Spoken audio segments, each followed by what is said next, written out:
సంవత్సరాల తరబడి government job కోసం వేచి చూస్తున్నారా? కేవలం 8 నెలల్లో మీ కల నెరవేర్చుకోండి. వెంటనే కింది నంబర్స్‌కి కాల్ చేయండి.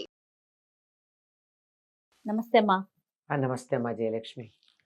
అమ్మా, భగవద్గీత మనకి ప్రధాన గ్రంథాల్లో మనం భగవద్గీతను తీసుకుంటాం, పరమ పవిత్రంగా భావిస్తాం. ఇంతలా గౌరవించే గ్రంథాన్ని, ఆ గ్రంథానికి సంబంధించిన సారాంశాన్ని మనం ఎప్పుడు పడితే అప్పుడు ఇంట్లో వినకూడదు అనే నానుడి చాలా ప్రచారంలోకి వచ్చిందమ్మా. బహుశా మీరు కూడా వినుంటారు. అంటే ఇంట్లో ఏదైనా అశుభం జరిగితే మాత్రమే భగవద్గీత వినాలి తప్ప మామూలుగా ఉన్నప్పుడు అసలు భగవద్గీత ఇంట్లో ఉండకూడదు, వినకూడదు, ఆ ఫోటో కూడా ఉండకూడదు అనే ఒకలాంటి, అంటే అది ఎలా అంటే దాన్ని చెడు ప్రచారం అనాలా లేకుంటే అనుమానాలు అనుకోవాలా, తీవ్ర స్థాయిలో ఉందమ్మా ఇది మాత్రం. ఎదుటి వాళ్ళు తుమ్మితే నా ముక్కు ఊడిపోతుంది అనేటటువంటి భయం. నేను తుమ్మితే కాదు, అవతల వాళ్ళు తుమ్మితే నా ముక్కు ఊడిపోతుందేమని భయపడేటటువంటి పిరిక్కితనం మనుషుల్లో ఉన్నప్పుడు ఇట్లాంటి సందేహాలు వస్తాయి. భగవద్గీత ఫోటో గనక ఇంట్లో ఉన్నట్టయితే అది ఇల్లు రణరంగం అయిపోతుందట, ఉండకూడదని అనేటటువంటి వాళ్ళు ఉన్నారు. ఎందుకంటే కృష్ణుడు భగవద్గీత చెప్పింది యుద్ధ భూమిలో గనక యుద్ధ రంగాన్ని ఇంట్లో పెట్టుకుంటున్నావా అని. నువ్వు టీవీ పెట్టుకుని చూసేవన్నీ అవే కదా, అంతకన్నా మంచిదేమైనా ఒక్క మాట ఉందా? కనీసం గోడ మీద ఓ మూలకి పడుంది ఆ ఫోటో, అందులో కృష్ణుడైనా ఉన్నాడు కనీసం. మీరు టీవీ పెట్టుకుంటే చూసేటటువంటి వాటిల్లో కొన్ని ఛానల్స్ దానికి అటువంటివే ఉంటాయి కూడా, ఇంగ్లీష్వి. ఇప్పుడు తెలుగులో క్రియేటివ్ ఫిక్షన్ అక్కర్లేదు, వాస్తవాలే అట్లా ఉంటున్నాయి కదా. అవన్నీ ఉండగాలేదు కృష్ణుడి బొమ్మ ఉంటే ఏమిటి లాభం? ఎంత ప్రపంచానికంతా భారతీయులు అనకండి అమ్మా, ప్రపంచానికంతా కూడా ఒక మనిషిగా నేను చక్కగా బతికి సమాజానికి ఉపయోగపడి నేను బాగుండి 10 మంది బాగుండేట్టు చెయ్యాలి, నా వ్యక్తిత్వం చక్కగా మిలమిల మెరిసిపోవాలి, వజ్రంలానే తయారవ్వాలి అని ఎవరైనా అనుకున్నట్టయితే దానికి కావాల్సిన సిద్ధాంతాలన్నీ ఒక్క చోట క్రోడీకరించినటువంటి గ్రంథం భగవద్గీత. అద్భుతం. అటువంటి గ్రంథాన్ని చాలా దేశాల్లో పిల్లలకి పాఠ్యభాగంగా బోధిస్తున్నారు.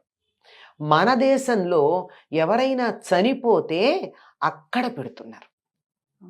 పాపం ఎల్వి గంగాధర శాస్త్రి ఉన్నాడే, భగవద్గీత మిషన్ తీసుకున్న ఆయన, దాన్ని ప్రాజెక్ట్ టేకప్ చేసి ఆయన మనం ఇంటర్వ్యూస్ చేస్తామమ్మా. మొన్న మధ్యనే అమ్మకి ప్రేమతో కూడా ఆయనతో చేసి వచ్చాను. అదైనా అవును, ఆయన ఏమంటాడంటే ఇది మరణ గీత అని అంటున్నారు, కాదు ఇది జీవన గీత, అందులో అనుమానం ఏం లేదు.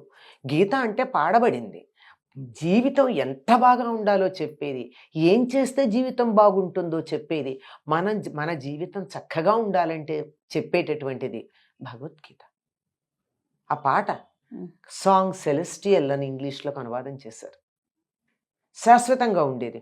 అందులో చెప్పిన దాంట్లో మీరు గమనించినట్టయితే ఎక్కడ ఓ గుడికెళ్ళు, దేవుడికి పూజ చెయ్యి, ఇన్ని ప్రదక్షిణాలు చెయ్యి, అలాంటి మాటలేం లేవు. ఉన్నదంతా కూడా ఒక మానవుడు ఉత్తమ మానవుడుగా తీర్చిదిద్దబడాలంటే ఏం కావాలో ఉన్నాయమ్మా అందులో. కట్టుకునే వస్త్రాల దగ్గర నుంచి, వస్త్రధారణ దగ్గర నుంచి, తినే ఆహారం దగ్గర నుంచి, ప్రవర్తన దగ్గర నుంచి, ఎదుటి వాళ్లతో నువ్వు ఎట్లా ప్రవర్తించాలి, వాళ్ళు ప్రవర్తించిన దానికి నువ్వు ఏ విధంగా ప్రతిస్పందించాలి, ఇట్లాంటి అంశాలు ప్రతిదీ కూడా మనిషి జీవితంలో ఎన్ని కోణాలున్నాయో, ఎన్ని రంగాలున్నాయో, ఎన్ని రకాలుగా ప్రవర్తించే అవకాశాలున్నాయో, వాటన్నింటిలోనూ కూడా ఎన్ని తరగతులు ఉన్నాయో వాటన్నిటిని చెప్పింది. సంపూర్ణ జీవితం మానవ జీవితం ఉత్తమంగా గడపడానికి తగినటువంటి పద్ధతి ఎట్లా ఉంటుంది, ఏం చెయ్యాలి, చాలా హాయిగా చెప్పినటువంటిది. అది నిజం చెప్పాలంటే పర్సనాలిటీ డెవలప్మెంట్ అనేటటువంటి దానికి భగవద్గీతని మించినటువంటి టెక్స్ట్ బుక్ మరొక్కటి లేదు, అంతకన్నా గొప్ప మరొకటి లేనే లేదు.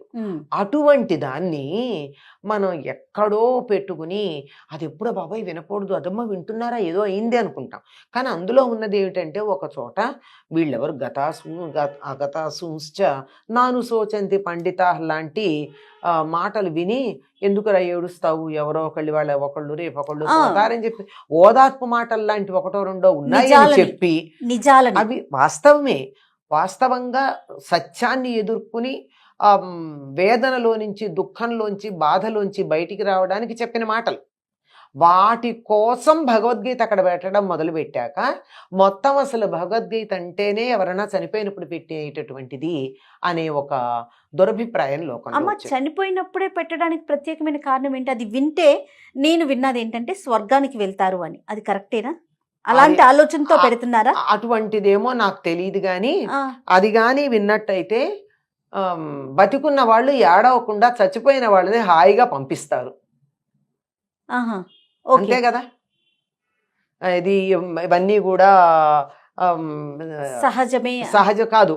ఈ శరీరం అనేటటువంటి వస్త్రం లాంటిది, దాన్ని వదిలేసి జీవుడు పైకెడతాడు, నువ్వెందుకు ఏడవలసిన పని లేదు అని చెప్తున్నారు కదా. ధైర్యాన్ని నింపుతుందనా? ధైర్యాన్ని నింపి, బతికున్న వాళ్ళకి ధైర్యాన్ని నింపి, వాళ్ళకు కొంచెం ఓదార్పునిచ్చి, ఒక మనిషి దూరం అయిపోతే దానివల్ల కొంచెం మనసుకి కలిగిన బాధ తగ్గించుకుని ఊరట పొందడానికి పనికొస్తుంది అని అప్పుడు పెడతారు. ఏదో 4-5 అందులో సంబంధించిన ఉన్నాయి గనక.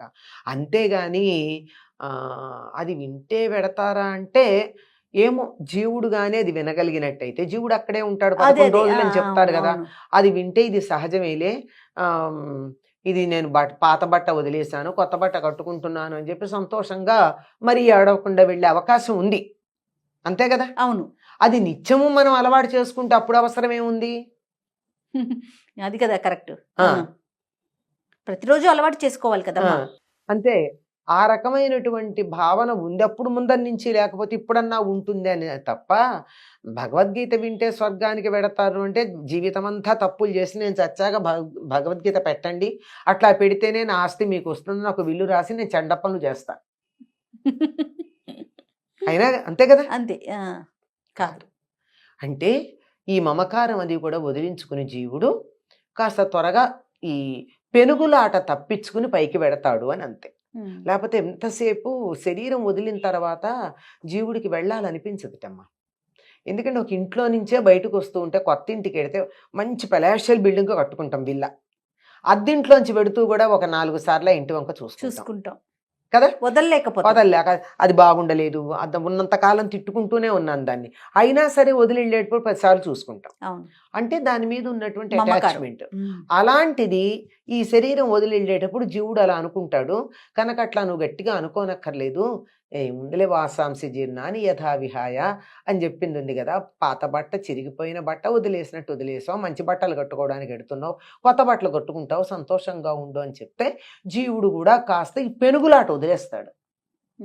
ఈ శరీరాన్ని వదిలిపెట్టకుండా మళ్ళీ వచ్చి ఇక్కడే ఉండి ఈ గోల లేకుండా తొందరగా వదిలించుకుని పెడతాడంతే.